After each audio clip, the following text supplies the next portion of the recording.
आपने social media के माध्यम से, न्यूज़ चैनल के माध्यम से देखा होगा कि हमारे उत्तर प्रदेश का एक जिला है बहराइच, वो कितनी आग में दहक रहा है।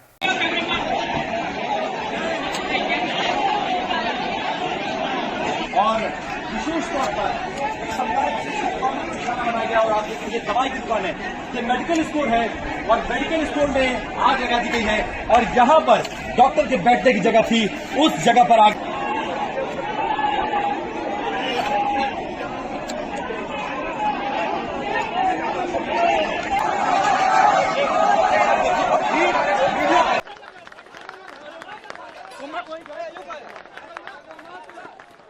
दोस्तों, इस आगजनी का कारण क्या है? इस आगजनी का कारण है कि सांप्रदायिक जो दंगे हैं, सांप्रदायिकता की जो आग है, वो हमारे देश और प्रदेश और जिलों में बहुत बेहतर तरीके से लगी हुई है। दोस्तों, यही बहराइच आज से कुछ दिन पहले भेड़ियों के आतंक से बहुत परेशान था और यहाँ के स्थानीय लोगों ने, चाहे वो हिंदू हो, चाहे वो मुस्लिम हो, चाहे वो क्रिश्चियन हो या कोई भी मजहब का हो, और उन्होंने इन भेड़ियों के आतंक से और बहुत ही अच्छे से निपटान किया था। लेकिन ऐसा क्या हुआ कि जो जिला इतना संगठित था कि किसी भी आपदा से और बेहतर तरीके से जूझ सकता है, वो आज सांप्रदायिक की आग में शोले उगल रहा है। आपसी कहासुनी के बाद तनाव बढ़ गया। दोस्तों, बात कुछ यूं थी कि नवदुर्गा कार्यक्रम समाप्त होने पर था और नवदुर्गा मूर्ति विसर्जन होना था। प्रशासन की ओर से हिंदू समुदाय के जो लोग थे उनको दिशा निर्देश मिले कि अलग अलग समय पर आप मूर्ति विसर्जन नहीं करेंगे, क्योंकि शासन व्यवस्था में थोड़ा सा चूक हो सकती है। इसलिए ये बोला गया कि आप सभी एक साथ मूर्ति विसर्जन करेंगे। हिंदू समाज के लोग इस बात से सहमत हो गए और एक साथ मूर्ति विसर्जन के लिए तैयार हो गए। दोस्तों, ऐसा सुनने में आया है कि लगभग 20 मूर्तियां थीं, उन सब के साथ अपने अपने डीजे थे और बहुत भीड़ थी।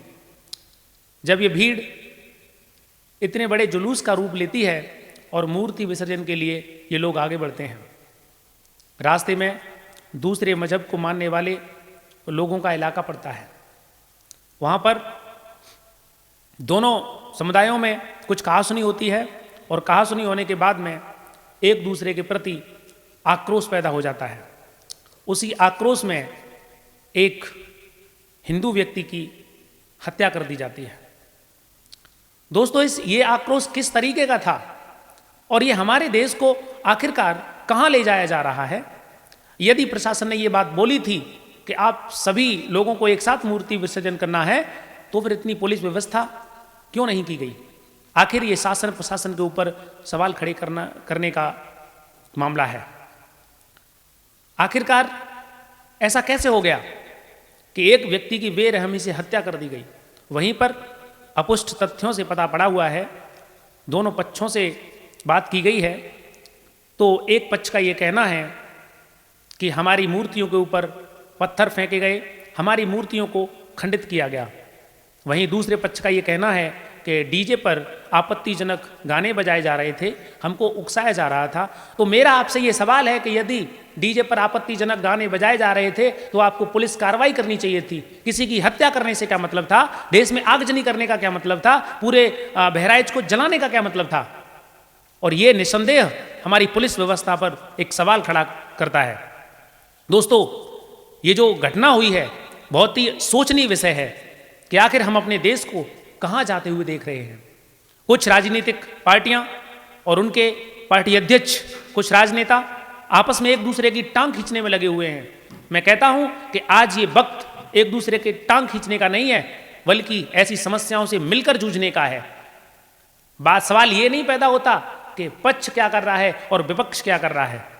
जब समाज में ऐसी घटनाएं होती हैं तो उसमें पक्ष और विपक्ष दोनों जिम्मेदार होते हैं। और आप लोग एक दूसरे की टांग खींचने की बजाय हमारी जनता को, हमारे देश को बचाने का काम करें। अरे पार्टियां तो बनेंगी बिगड़ेंगी, सरकार किसी की भी बन सकती है, किसी की बिगड़ सकती है, लेकिन ये तभी हो सकता है जब हमारे देश की जनता मौजूद रहेगी, जब हमारा देश रहेगा। मैं ये कहता हूं कि यदि हमारा देश ही नहीं रहेगा तो आखिर आप शासन किस पे करोगे, आप राजनीति किस पे करोगे। आज हमारे देश और प्रदेश की राजनीति इस तरीके की हो गई है कि सिर्फ एक दूसरे के ऊपर आरोप प्रत्यारोप लगाए जाते हैं, ये नहीं बोला जाता कि हमारी ये समस्याएं हैं, उन समस्याओं से कैसे निपटा जाएगा। आपको क्या लगता है ये समस्याएं आज की हैं? ये समस्याएं आज की नहीं है, ये समस्या आज से वर्षों पहले की है कि जब हमारा देश अंग्रेजों का गुलाम था, जब हमारे देश में अंग्रेजों की हुकूमत थी, तब हमारे देशवासियों ने मिलकर के और अपने देश को आज़ाद कराया। उस समय कोई भी ऐसा व्यक्ति नहीं था जो ये बोले कि मैं हिंदू हूं, मैं मुस्लिम हूं, मैं सिख हूं, मैं ईसाई हूं, मैं पारसी हूं, मैं इसमें सहयोग नहीं करूंगा। सब लोगों ने मिलकर के सहयोग किया था और अपने देश को आज़ाद किया था।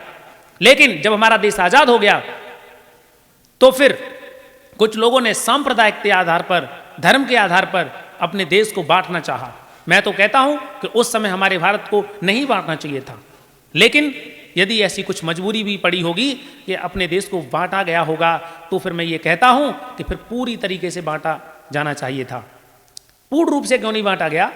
मैं कहता हूं जब धर्म के आधार पर जब देश को बांटा गया है तो एक संप्रदाय को मानने वाले लोगों को अलग रहना चाहिए और दूसरों को अलग रहना चाहिए।